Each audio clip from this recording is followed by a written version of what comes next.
and welcome. I'm Rob Scott, and today we're going to be taking a closer look at UJet's acquisition of conversational analytics and AI startup Spiral. I'm joined by Baker Johnson, Chief Business Officer at UJet. Welcome, Baker. Thanks for joining me. So, Baker, just before we dive in, for anyone out there that may not have seen the acquisition announcement of Spiral, can you just explain a little bit about what they do for us? Yeah, absolutely. Look, Spiral's an AI platform that ingests all of your customer conversations, right? So across calls, chats, emails, NPS surveys, reviews, social media, and can make them instantly searchable and actionable in plain English by anyone in your company. So, pulls all that together. You can detect ultra specific issues with very high accuracy. It can identify and alert you of emerging issues. It can identify root cause and metadata analysis, taxonomy alignment across various channels. It makes it all searchable through a generative AI agent for anyone in the company. It can run over the top of any CX solution. It can be up and running in a few days, and ultimately makes your contact center smarter and more efficient with every interaction. Equally curious to find out more about what it's all about. So I suppose let's dive in. What's the background to this acquisition, and why does it matter right now? Yeah, sure. Look, I think honestly, the background really starts with UJet's DNA as a disruptor in the contact center space from day one, right? So you and I have spoken about this before. Like virtually the entire contact center industry is running on sort of a legacy blueprint that all started with a landline phone, and then we incrementally bolted on every new feature, channel, and capability as sort of communications technology evolved over the decades, really, right? And so it's like the industry's running their entire operations around this Frankenstack, this sort of technological and process debt that we've accumulated, right? That ultimately just kind of grinds innovation to a halt and makes it hard to introduce new capabilities. So, we ultimately, you and I are all just sort of stuck with these painful dystopian customer experiences as consumers in our daily lives, right? And so, when UJet started in 2015, it was really a clean sheet of paper. And we redesigned it all from the ground up for multimodality, multimedia, modern smart devices, and then all of the native capabilities and metadata that they offer. And all of that was really essential for AI readiness as well, because of course what we're seeing now with AI is that it's only as good as the data you can feed it. But if you fast forward from 10 years ago when we started now to 2025, it's like deja vu all over again. So there's this huge potentially transformational technology in generative AI, that gives us this chance to sort of reimagine how we care for customers. But instead of starting with a clean sheet of paper, everyone's just kind of trying to automate and speed up these terrible existing processes. And so, look, we'll talk more about Spiral here today, obviously, but the punchline is that we see all of this happening in the market, and while everyone else is sort of treating the symptoms by focusing on, I'll say, retrofitting generative AI across the interaction layer, we believe that will just never work unless you start with that clean sheet of paper and design these interactions and workflows based on the intelligence layer. And so with Spiral, that's actually what we can offer our customers, right? It's deep analysis, machine learning, and topic modeling of their unstructured interaction data. And it's not limited or biased by their existing taxonomy or process. So we can effectively reverse engineer every customer interaction at scale to provide a new blueprint for proactive, predictive customer care. I love that. And in our previous conversations about AI strategy, we've talked about the co-pilot approach rather than replacement. So where are organizations feeling the pressure most directly now, and when it comes to kind of understanding their customer conversations? Sure. Well, look, I think when you and I have talked about Copilot or sort of agent assist approach in the past, it's really been part of this continuum and this learning curve with AI that, it's not just about automating interactions. It's also about augmenting interactions. And I just want to be clear, right? At UJet, we're not anti-automation. We're anti-bad automation, right? So, there's obviously tremendous efficiencies to be gained leveraging generative AI to either fully or partially automate certain interaction types. But the problem that we see right now is that folks are taking sort of like a blunt force approach, and they're trying to automate interactions on this wholesale basis without the data or insights that they need to do so successfully. And so I think, your question about the pressure to understand their customer conversations is actually coming from those failed initiatives, right? Because AI is already its own mandate. Like, we all have to do it. It's the inevitable sort of technology and business model shift of our generation. And in the contact center, it's a financially driven mandate, but it's rooted in that same sort of legacy cost center mentality that prioritizes ruthless efficiency above all. But that backfires if you try and automate everything based on these legacy processes and models that we've kind of accumulated over the years. And so what's suddenly happening is everyone's automating everything. Organizations are hemorrhaging money. You see the articles about rehiring all the human agents, and then they're scrambling to explain why they can't make the AI work. So they have these oceans of data across calls and chats and emails, but it's all unstructured, and they can tell you what happened, but they can't tell you why. And until they can, the AI just will never work. So just in terms of that Frankenstack kind of issue for businesses, I mean, this is happening across marketing tools, support platforms, contact centers. I suppose in plain English, what's keeping those CX leaders, those business decision makers up at night when it comes to those, different teams across the business? Sure. Look, I think there's really 2 or 3 different questions here to unpack. So, look, first, when I talk about the Frankenstack, I'm just talking about the contact center or the support stack itself that's resulted from, again, sort of stitching together these different point solutions over the years for different channels or features. And that includes AI now as well. And that creates all sort of, friction and disconnects, latency for both agents and consumers all on its own. But to your point, that doesn't even actually address sort of the larger departmental silos that you're referring to across sales and marketing and support. And it actually opens up this much larger issue, I think, with how we think and talk about CX or customer experience overall, because the contact center or customer support is not the beginning and the end of CX, right? Customer experience, for me, is like the brand. It's the sum total of every touch point and interaction that our customers have with us across the entire life cycle, whether that's the first ad impression in marketing through the point of sale to the ongoing loyalty loop. But we've sort of organized ourselves into this assembly line of separate departmental functions along that life cycle, and then every department has its own goals and its own measures of success, budgets, tools, data, you name it. And so for all this talk about customer centricity, what we're actually doing is we chop up that experience or journey into multiple separate interaction models, each with their own Frankenstacks, and then each with different sort of targets for success. So, we have all these competing priorities except for the one that we claim matters most, and that's the customer.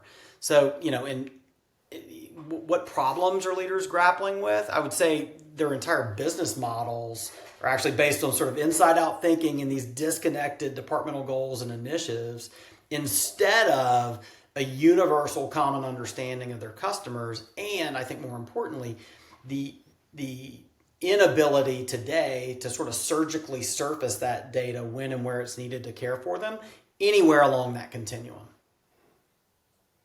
Yeah, it makes complete sense now. Now you've put it like that, and let's go back to the acquisition. When you began your journey looking around at solutions similar to Spiral, what shaped your decision to acquire rather than build or partner? Sure. Well, look, I'll say honestly up front, we weren't really looking for solutions like Spiral. And once we started digging in on Spiral specifically, and you kind of look at alternatives and comps on the market across, build, buy, partner, we realized that there aren't a lot of solutions like Spiral. There are a ton of related and I'll say sort of partial tools out there across, quality management and voice of customer, some of the analytics platforms, but, they're largely all more sort of deterministic in nature, and they'll focus on things like compliance and adherence or operations and efficiency. But even if they're performing topic modeling, like we can do with Spiral, you'll get some partial or fragmented view of the data, And it's often through these legacy, almost like word cloud like approaches that are more quantitative than they are qualitative. They can tell you how many times something was spoken about, but not sort of the drivers behind it. So, the way that we found Spiral, we were actually looking for more fundamental AI building blocks for our long-term vision and components that would accelerate that roadmap. And Spiral had already built 4 sort of distinct competencies that we needed. So, there's a conversational AI and NLU engine. There's a machine learning and predictive analytics platform. There's a full reporting and visualization layer. And then there's, I think importantly, this unified context management and data engineering engine that pulls it all together, right? So, look at all that. And then on top of that, we had a mutual customer with Spiral and Turo. And so we were able to really lean in with Turo and look at the real world synergies they were seeing between our platforms, feeding UJet data into Spiral, along with their other data sources. And then ultimately, all that added up to we're getting about a 3-year roadmap acceleration compared to the time it would take us to build it. Really immediate value for our existing customers. A just brilliant team of AI native engineers, and sort of a nice cherry on top is, a solution that we can offer to customers as a standalone over the top of their existing contact center or CRM solutions. Nice. So tons of benefits there for customers and for UJet. So this also connects to a previous conversation that I know we've had with UJet around kind of, deflection not being a strategy. And, how does unified conversation and analytics actually change the game compared to more kind of traditional topic modeling approaches?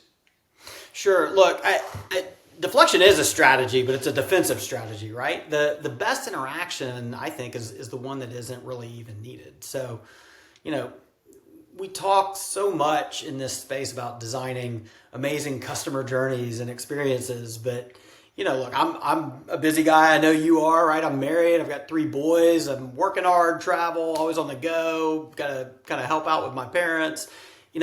I'm not really looking to go on a journey with my bank or my airline, right? Like, I don't want to call you in the first place. And if I do, I really just want the fastest, sort of most minimal effort path to getting back to my day and all those other things I mentioned, right? So, topic modeling and analytics and the analytics solutions out there today that exist, they give you these broad buckets, right? Like, it's a billing issue. It tells you what people are calling about, but it doesn't give you sort of the fidelity and the insight needed to fix the root cause so they don't have to call in the first place. And that's what Spiral does, right? We can actually now offer high definition RCA or root cause analysis. So it doesn't just say billing issue. It says, customers on the Platinum plan are churning because of a UI bug in the checkout flow in the latest Android release, right? And so we're moving from deflection, trying to gatekeep the customer with AI typically, right? That still incurs a cost to the contact center, by the way, to complete contact elimination or avoidance, right? And so, we can take that data to the product team, we can fix the bug, and we stop the calls from happening in the first place. And, I think the last stat I saw was something like $7 per interaction is sort of the average cost across the entire space. And so you think about that, some of these contact centers with millions of contacts per year that you could avoid entirely, those are pretty massive savings. Yeah, it's significant, isn't it? And what kind of evidence so far, early, signs of success, amongst your kind of pilot customers, would you say you've had, and, that's kind of supporting the whole, kind of reinforcement that this approach works? Sure. I think, I mentioned Turo and being able to lean in with them. Of course, throughout the diligence process, we were able we didn't have pilot customers per se for UJet, but we were able to speak to sort of the existing Spiral customers and understand how they made their decision and where they're seeing value. I think there was a few things that came forward. One was just the speed to value. We see so many sort of services, heavy implementations and custom engagements around these big enterprise analytics suites. And so it's, 6 to 12 months before you're even starting to analyze any data.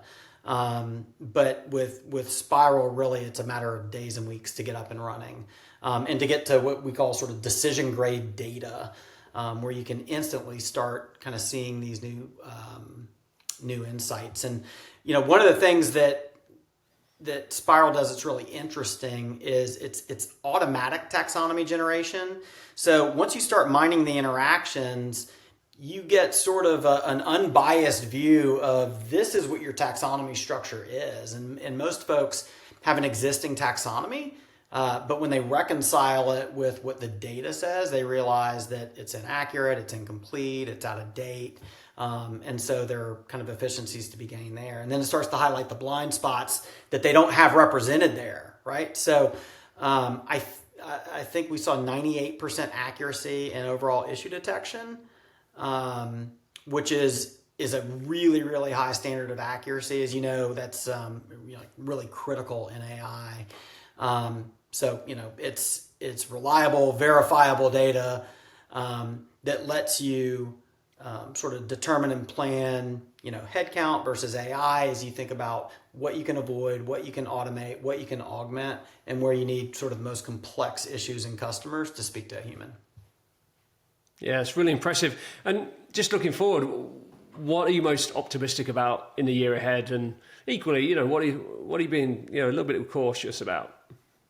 Yeah, I think what actually stood out to me and got me the most excited as we went through diligence with Spiral was learning that multiple customers had about half of their users in the contact center and another 50% of their users coming from sales and marketing and finance. The commercial model for Spiral is not seat-based, it's consumption-based. And so you can really have as many seats as you would like.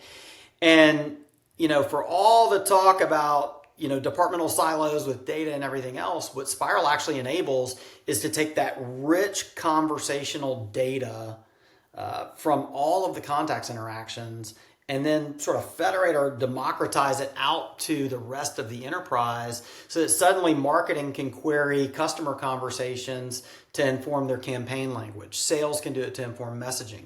Finance can use it to inform an investment thesis around, headcount or technology for any of those departments. And so I think, finally tearing down the silos around departmental data and moving the priority of understanding contacts interaction data outside of the contact center department or the support department is what gets me sort of really excited about it. What keeps me cautious? Look, I think we've got a good perspective. I think we've got a good head start. We have been, I think, a leading disruptor in this space, and we see a lot of fast followers. There's a lot of things that we've said and executed on over the years that became mainstream. And I'll say things are changing really quickly, right? That's one thing that's certain in this environment is that things are moving really, really fast. So I think we always have to be looking for the next edge and the next innovation. But I will say that my optimism outweighs my caution right now. Good, that's what we want to hear. And just before we wrap up, for anyone out there looking to find out more, about UJet or Spiral, what's the best way to get in touch? Sure. You can always visit us at ujet.cx. Spiral's website is still up, spiralup.co. And there's the freemium offer that you can sign up there for and connect to some public reviews like App Store data. And you can actually see the taxonomy that it builds in just a matter of minutes. That's a simple sort of email sign up.